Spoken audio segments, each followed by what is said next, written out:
Tenemos a los hermanos Rodríguez con nosotros. Esta será la primera presentación que vamos a hacer hoy. Y he hablado mucho acerca de la curiosidad, ¿no? La cultura hispana, latina, de compartir con la comunidad, con nuestros amigos, con la familia. Y cuando hablo de compartir, y sobre todo en este tópico de threat hunting, uno de los primeros nombres que se me vienen a la cabeza es el de los hermanos Rodríguez, ¿no? Roberto y José. Roberto es investigador principal de amenazas en Microsoft y José es investigador también de ciberamenazas con una larga trayectoria de contribuciones con Mitre Attack y bueno, proyectos realmente muy interesantes. Recuerdo que cuando los conocí personalmente por primera vez, hace creo que un par de 2 o 3 años, en Washington, D.C., no muy lejos de aquí. Y en este evento recuerdo que tuvimos la oportunidad de hablar de la importancia de contribuir a la comunidad, de proyectos open source, de presentar nuestro material no solamente en inglés, sino también en español. Y recuerdo que, ahora fue Roberto, me dijo, bueno, a ver si podemos hacer más eventos en español y hacer que la comunidad de seguridad hispana, latina, pues siga creciendo. Pues bien, pues hoy los tenemos aquí y es un placer poder tenerlos aquí con nosotros, a Roberto y a José Rodríguez, que van a hablarnos de un tema, uno de los temas más interesantes a día de hoy. A medida que obtenemos más telemetría de productos de seguridad que nos dan cada vez más visibilidad de lo que está ocurriendo, sean endpoints en nuestra red, sea en el cloud, telemetría también que puede venir de sistemas de red. ¿Qué hacemos con esta telemetría? ¿Cómo podemos obtener patrones? ¿Cómo podemos aprender de qué es lo que está pasando ahí? Sobre todo cuando esos volúmenes de datos son muy grandes. ¿Y cuál es la diferencia entre la lógica de detección que es impulsada por el usuario y la lógica de detección que es impulsada por la data, por esa telemetría que estamos obteniendo? Prestemos atención a los hermanos Rodríguez, Roberto y José Luis con fundamentos de lógicas de detección basadas en data. Ok, muchas gracias, Ismael. La verdad que es un honor para nosotros estar aquí con la comunidad y empezar pues el track de Threat Hunting Summit en español también. El día de hoy vamos a hablar de un tema bien interesante ok, ahí está. Un tema muy interesante que es entendiendo los fundamentos de lógicas de detección basadas en data. Vamos a conversar de unos temas que la verdad que nos han como si se ha ayudado mucho a entender qué es lo que estamos haciendo con la data que usamos para crear detecciones. Vamos a hablar de dos modelos, de lo que es impulsado por el usuario, impulsado por la data, y nos vamos a enfocar más en los conceptos impulsados por data, porque la verdad nos ayuda mucho a entender qué más podemos hacer con esa data, ¿no? Una vez que corramos una regla, pueden haber otras oportunidades y de repente identificar patrones y relaciones que de repente obviamos al principio. ¿Ok? ¿Quiénes somos? Somos hermanos, número uno, como dice Ismael, y somos de Lima, Perú, y mi nombre es Roberto Rodríguez, mi Twitter handle es CyberWarDog, y trabajo para el Microsoft Threat Intelligence Center, específicamente, digamos, en la división de lo que es la investigación y desarrollo. Y mi nombre es José Rodríguez, mi Twitter es CyberPandaH. Actualmente me encuentro contribuyendo con el equipo de Mitre Attack en el proyecto de Data Sources. Y nosotros somos también los fundadores de la comunidad Open Threat Research, que es una comunidad que la creamos para poder, digamos, conocer otros desarrolladores que también tienen la pasión por compartir y por crear también proyectos de código libre. Y los proyectos que ven ahí son uno de los proyectos que trabajamos, que mantenemos cuando tenemos tiempo, los fines de semana, ¿no? Etcétera. Ok, la agenda para el día de hoy va a ser una vez más entender los modelos para crear lógicas de detección y vamos también a explicar un poquito la implementación de esos modelos y también por qué es tan importante el entender cuál es el tipo de data con la cual estás trabajando, ¿no? Y ver unos casos, José va a mostrar unos ejemplos, pero la idea aquí es tratar de cubrir lo fundamental en estos temas para que tú puedas de ahí tratar de ver qué otros proyectos, qué otras ideas, aplicaciones le puedes dar de una forma un poquito más avanzada. ¿Ok? La pregunta, digamos, al principio sería, ¿usas matemáticas o estadísticas para desarrollar lógicas de detección? Es una pregunta muy importante, porque, digamos, para mí directamente yo diría no, porque simplemente creo mis reglas, trato de ver cuál es el comportamiento que quiero detectar, ¿no? Etcétera. Pero te sorprenderás de que hay conceptos que se aplican, ¿no? en las cosas básicas, y el día de hoy vamos a hablar un poco de eso y extender, por supuesto, esos conceptos, ¿no? Pero primero empecemos, ¿qué es una lógica de detección? Y esta lógica de detección es una guía o una referencia, ¿no? Para poder identificar la tecnología, técnicas de análisis y los procedimientos para poder identificar actividad sospechosa, actividad maliciosa, ¿no? Entonces, cuando hablamos de lógica de detección, ¿no? ¿Cómo tú generas una? ¿No? Ese proceso es muy importante, ¿no? Siempre nosotros comenzamos con lo que le llamamos impulsada por el usuario. Nuestra experiencia, digamos, nuestro conocimiento de acuerdo al tema, de repente un reporte de inteligencia, ¿no? Comenzamos a agregar toda esa información y la tratamos de poner en una regla, ¿no? En lo que se llama un query. Y también tenemos la otra que es impulsada por data. Y aquí es donde comenzamos a ver de repente patrones, ¿no? Relaciones en la data que nos pueden dar, digamos, un contexto adicional a lo que estamos encontrando de repente con la primera regla o el primer modelo. Y la idea es el tratar de complementar esos dos. Y ahora, muchas veces, digamos que en algunos casos, impulsada por el usuario es suficiente. Pero en algunos casos digamos, temas en los cuales cuando tú corres una regla en un ambiente real, vas a encontrar diversidad de data, vas a encontrar el volumen de data es demasiado. Entonces tienes que comenzar a pensar qué puedo hacer con esa data, ¿no? Y ese es el tema del día de hoy. Y por supuesto, no todo se soluciona con Machine Learning, ¿no? Es importante entender también cuándo aplicas cuál modelo y cómo lo puedes complementar. Ok, hay que dar un ejemplo en qué significa una lógica de detección impulsada por el usuario. Vamos a lo que es MITRE ATT&CK. Digamos, queremos identificar o hacer un research en lo que es Bypass User Account Control, ¿no? Donde tratamos de ver cómo podemos elevar privilegios. Y una de las formas de hacerlo es con un programa SDCLT, que es relacionado a lo que es Windows Backups. Y cuando ese programa es ejecutado en un nivel de integridad mediano, también ejecuta un proceso de nivel de integridad alto, el cual ejecuta el control y comienza a buscar un registro.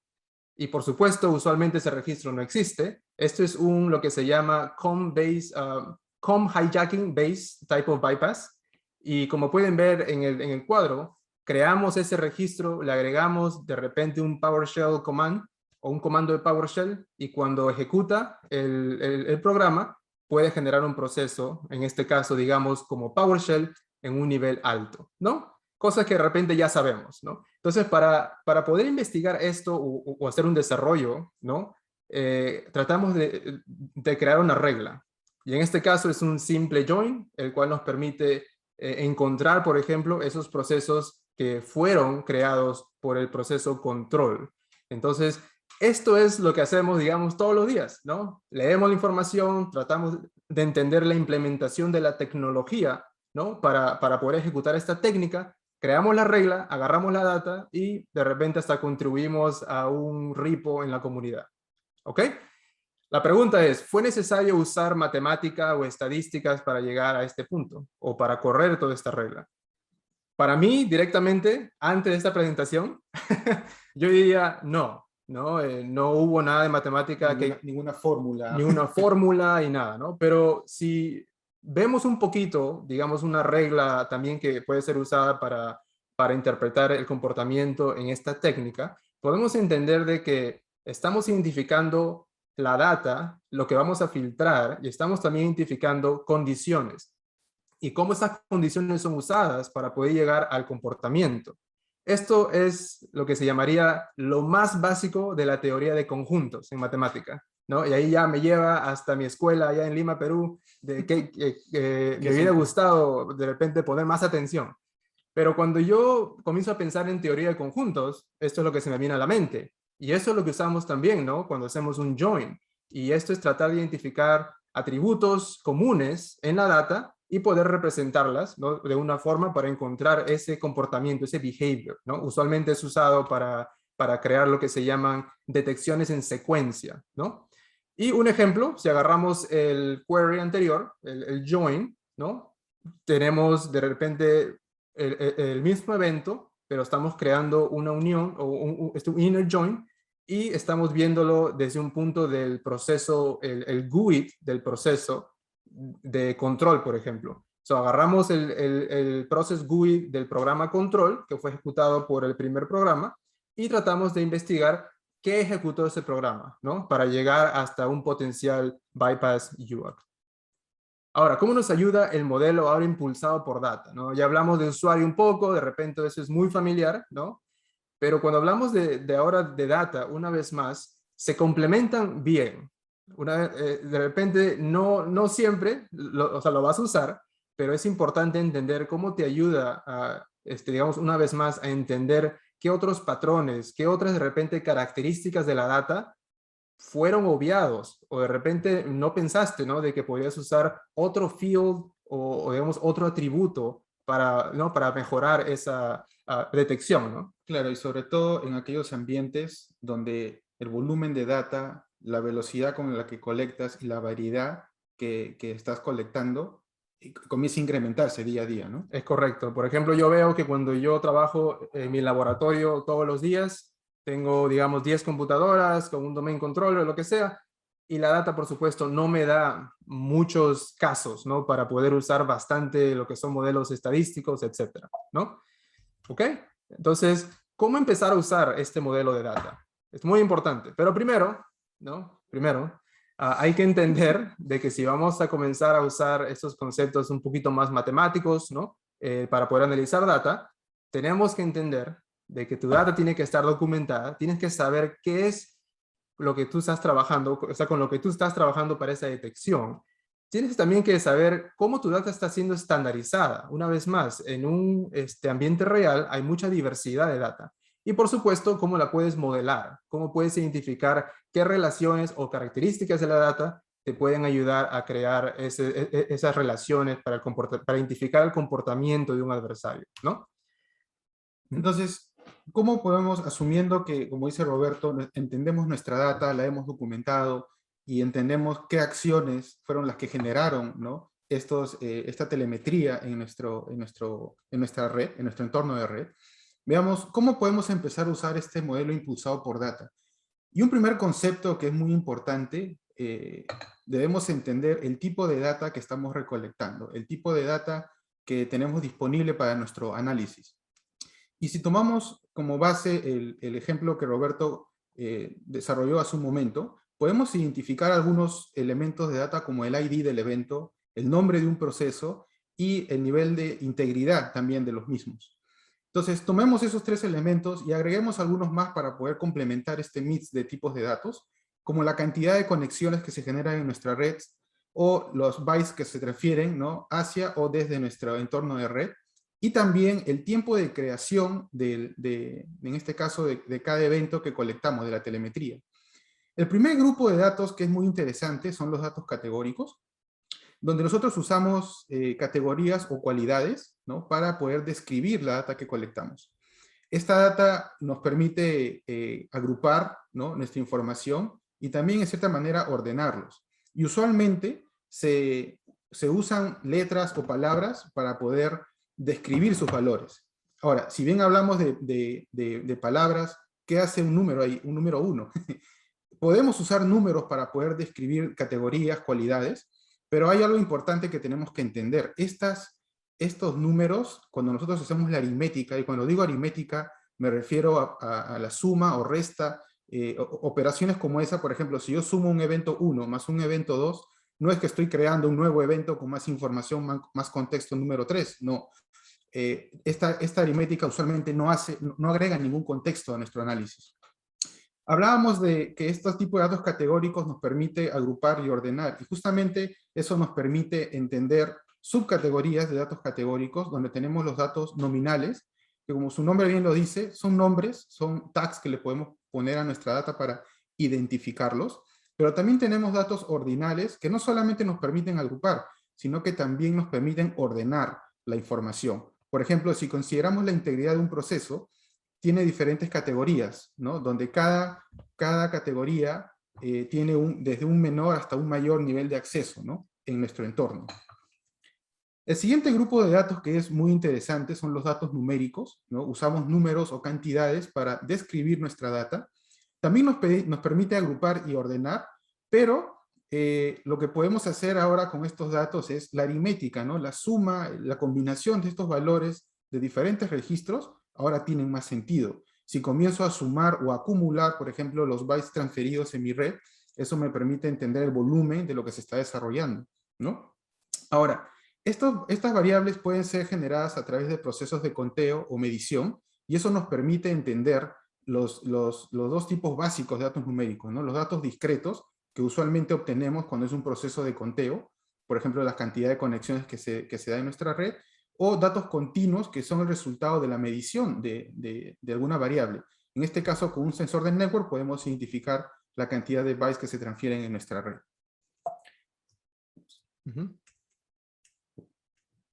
Okay. Y el último tipo de datos, que usualmente a veces es considerado dentro del tipo de dato numérico, pero nosotros consideramos el dato del tiempo muy importante, porque no solamente es tan importante que consideramos una categoría especial para el tiempo, porque esta variable nos permite analizar no solamente lo que está sucediendo en nuestra red en un instante de tiempo, sino poder identificar la secuencia de pasos, ¿no? ¿Cuál fue la historia detrás de lo que ocurrió en nuestro ambiente? Claro, y de repente también usar ese intervalo de tiempo, ¿no? Cómo la data es representada en ese intervalo, ¿no? Y poder, ¿no?, generar más contexto, ¿no? Entonces, esos son los 3 tipos básicos de data, y acá podemos ver los 6 ejemplos que habíamos comentado al inicio, con las 3 categorías que hemos identificado, ¿no?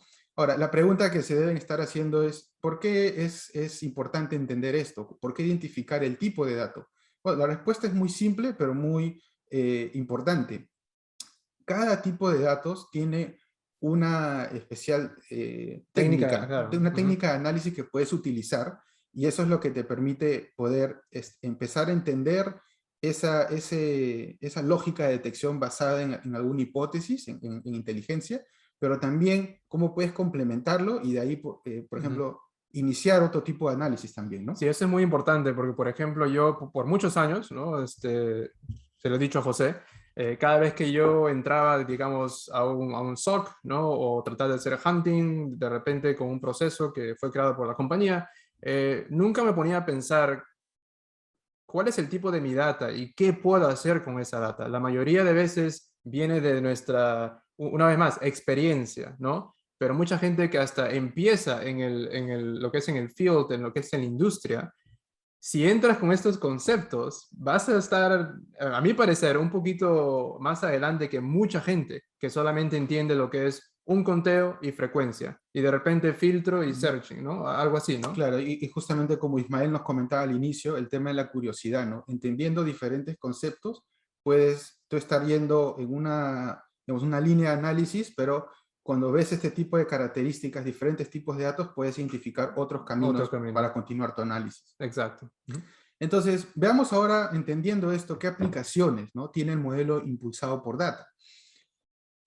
Vamos a presentar 3 ejemplos básicos, que es resumiendo y presentando la información que estamos colectando. El siguiente va a ser cómo poder entender la realidad de nuestro entorno de red, ¿no?, para poder identificar lo común y quizás lo no usual o atípico.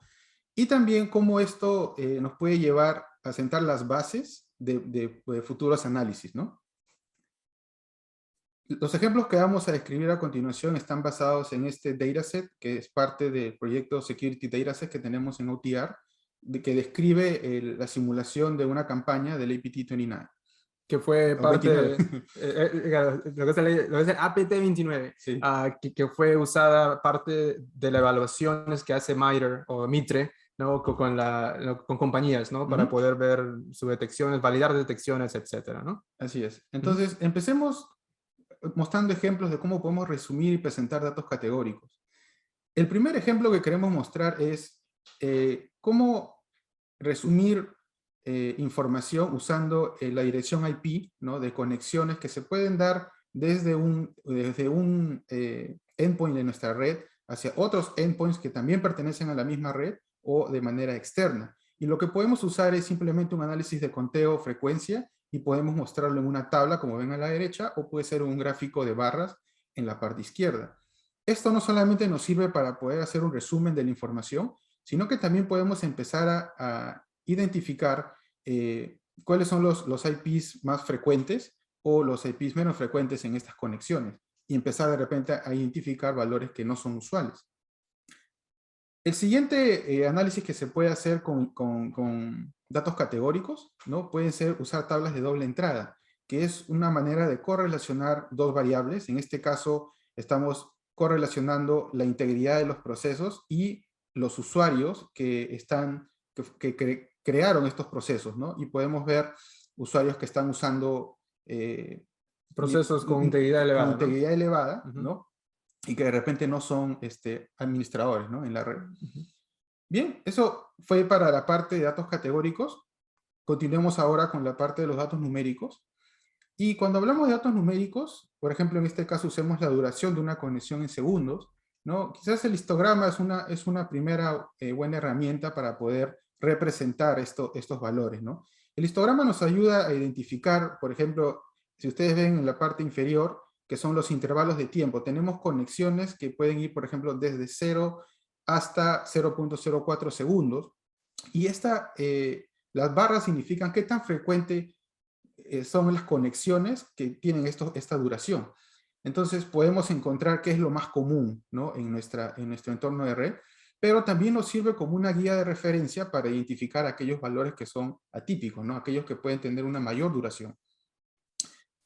El siguiente ejemplo que tenemos es muy similar al tema de doble entrada. Tenemos la dispersión, ¿no? Los gráficos de dispersión te permiten a ti correlacionar dos variables, y en este caso lo que podemos ver es que la mayoría de puntos azules, abajo hacia la izquierda, guardan cierta relación de igualdad entre la cantidad de paquetes que se envían y la cantidad de paquetes que se reciben.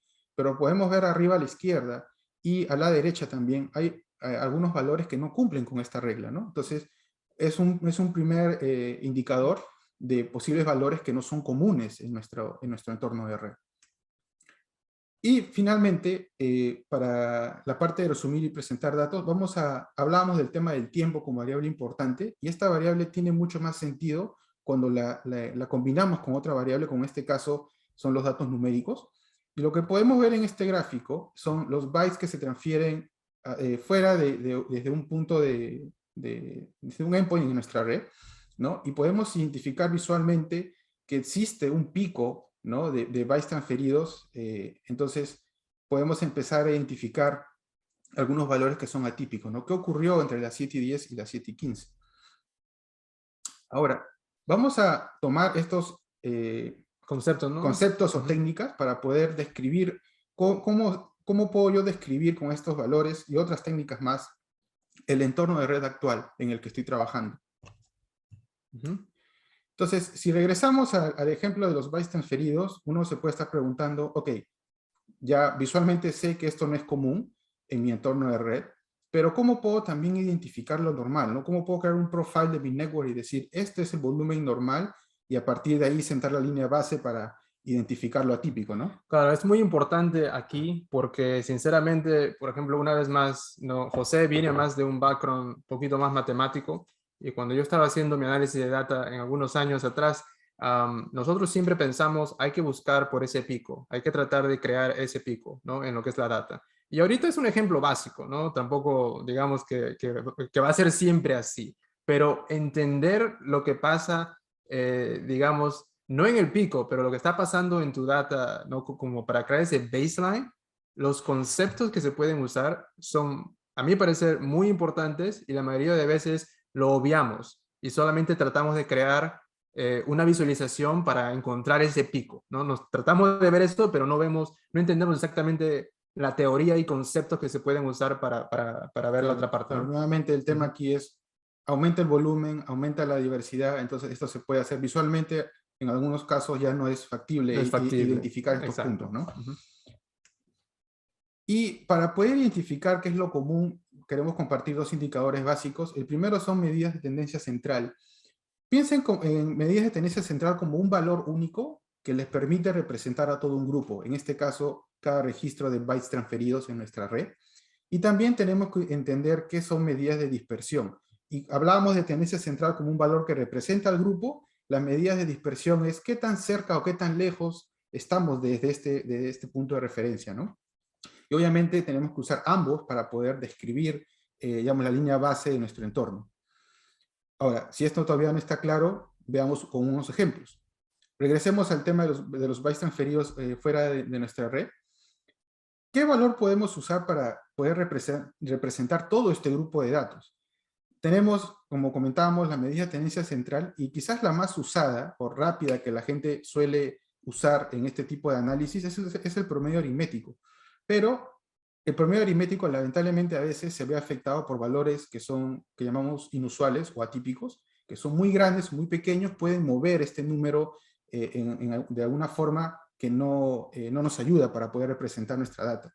Pero tenemos otros también, como la mediana y la moda. La mediana si ordenamos nuestros datos de menos a más, es el elemento que se encuentra en el medio, y la mediana es muy potente porque no se ve afectada por esos datos atípicos que había mencionado. Y la moda es simplemente el elemento que más se repite en nuestra red. Entonces, si nosotros calculamos estos tres elementos para nuestro ejemplo, podemos identificar que la media es un valor bastante alto a comparación de la mediana y la moda, y es posiblemente por el pico que habíamos comentado hace un momento. Entonces, recomendaría usar en este momento el tema de la mediana, ¿no? Y este número, 648 bytes, podría ser el número que representa nuestra red. Es común en nuestra red que se transfiera este volumen de datos, ¿no? Ahora, la pregunta es, ok, todos los datos tienen que estar alrededor de pero ¿qué tan cerca o qué tan lejos? Nosotros podemos empezar a identificar medidas de dispersión, ¿no? El primer y más básico quizás es el rango, que es simplemente comparar el valor mínimo y máximo que tienes en tu data, y te da una idea de la amplitud, ¿no? ¿Qué tanto pueden variar estos datos? Y el siguiente es la desviación estándar, que es quizás el más usado. Piensa en la desviación estándar como en promedio cualquier punto de tu data, qué tan lejos o qué tan cerca está de esa mediana que habíamos conversado de 648, ¿no? Entonces, si calculamos la desviación estándar, nos sale un número muy alto. Entonces, ¿qué quiere decir? Que tenemos, o muchos de nuestros valores están alejados de estos 648 bytes, o tenemos datos atípicos. Es un indicador potencial de valores atípicos o inusuales en nuestra data, ¿no? Entonces, ¿cómo podemos representar esto? ¿Qué herramienta nos puede ayudar a identificar esto rápidamente? Podemos usar un boxplot o un gráfico de cajas que nos permite identificar la distribución de nuestros valores, y también nos ayuda a identificar valores que son atípicos usando un modelo, un algoritmo por default, ¿no?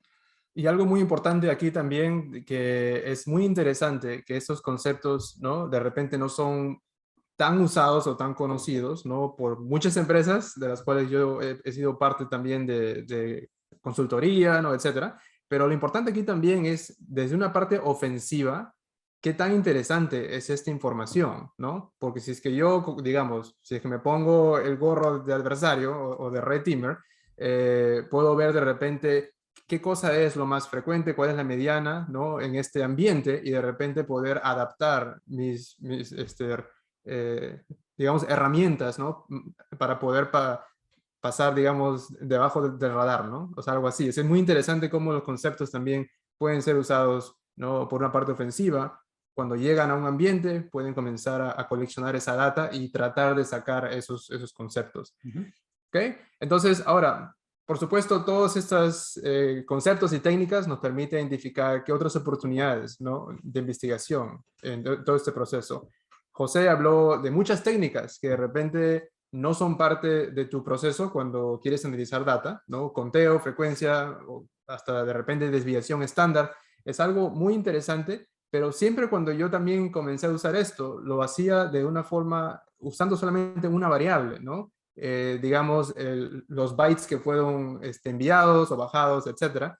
Pero de repente también podemos comenzar a usar estos conceptos de una forma más como usando más de una variable, ¿no? Lo que se llama múltiples variables multivariado, ¿no? Entonces, es esa parte muy interesante para mí porque me permite entender, por ejemplo, de cada vez que yo veo una tabla, cuando voy hasta mi SIM, estoy viendo prácticamente una matriz en la cual tengo diferentes características o atributos de la data, ¿no? Y puedo tener, por supuesto, las columnas, ¿no? Que son los atributos o características de la data que estoy analizando, y cada fila es un registro, ¿no? De ese evento. Pero para mí siempre ha sido una tabla, ¿no? pero si es que lo vemos de una forma un poquito más matemáticas, como una matriz, o de repente también cuando tratamos de interactuar con este tipo de representación de data, por ejemplo, en Python se convierte, digamos, en un data frame, ¿no? Claro, y acá lo interesante es, como decía Roberto, tenemos una matriz, ¿no? Con información, y representar la información como una matriz, columnas y filas, es lo que nos va a ayudar a poder sentar las bases y encontrar aplicaciones en otros modelos, en otros algoritmos un poco más complejos, como por ejemplo Machine Learning, ¿no? Diferentes modelos, y vamos a mostrar un ejemplo rápido. Aquí lo que vamos a hacer, de por sí, la matriz así como está, no nos ayuda, ¿no? Tenemos que trabajar y poder transformar todos estos números de manera numérica. Y ahí viene el detalle de por qué entender el tipo de datos y las operaciones que podemos hacer. ¿Cómo podemos transformar nuestra data de manera, sea categórica o numérica, a números que nos ayuden para este proceso? Y también cómo podemos extraer algunas características o atributos de esta data, ¿no? Entonces, lo que vemos aquí es, vamos a utilizar solamente estas tres columnas con información si es que hubo o no una conexión, y hemos normalizado en este caso la longitud del comando del proceso padre, ¿no? De este proceso. Y utilizando, por ejemplo, digamos, un algoritmo básico de agrupamiento, de clusterización, que se llama K-means, podemos identificar grupos que comparten características similares, pero que a su vez son distintos entre ellos mismos. Y en este caso hemos identificado 5 grupos. Uno, por ejemplo, que tiene los procesos, la longitud del proceso, del proceso padre, está en valores entre 400 y 700 caracteres, que no hicieron ninguna conexión de red. Y el otro, ¿no? Donde sí, misma promedio de longitud de command line, pero que sí iniciaron conexiones de red. Y esto nos ayudó a identificar, por ejemplo, este grupo solamente tiene, de los más de 1000 registros, tiene solamente 2 procesos, ¿no? Que en este caso es un proceso PowerShell que está ejecutando un comando con privilegios elevados, ¿no? Claro, y al final eso uno puede decir, ya para terminar todos estos conceptos y el ejemplo, es, pues pudimos también de repente usar la primera regla que aprendimos ¿no? Al principio de la presentación. Sí, pero cuando comienzas de repente agregar más características, ¿no? De la data que estás analizando, se hace un poquito más complejo el proceso, y de repente una simple regla no va a poder tener cobertura, ¿no? De repente de estos clusters, ¿no? De repente que podemos identificar. Eso, claro. Eso es muy importante. Claro, te va a permitir identificar el grupo que estás buscando según tu, digamos, inteligencia, pero también, y acá viene lo bonito, encuentras otros patrones de otros grupos que de repente no lo habías considerado, pero que te pueden llevar a complementar tu análisis, o de repente empezar otra campaña, ¿no? Exacto. Y para concluir, entonces, José habló de muchas técnicas, y esperemos de que después de esta presentación puedas ver tu data de otra manera, ¿no? De repente cuando regresas a la compañía en la que trabajas, o de repente si estás estudiando en una universidad y estás viendo cómo analizar data en una parte de tu tarea o lo que sea, puedes ahora identificar qué más puedes hacer con esa data, ¿no? Y eso es muy importante. Y una vez más, tratamos de usar un ejemplo básico, pero para entender la teoría, ¿no? Los conceptos que después pueden ser usados en una forma más compleja. Así es. Esperemos que esto los haya ayudado para, digamos, empezar un poco a ser más curioso en estos temas.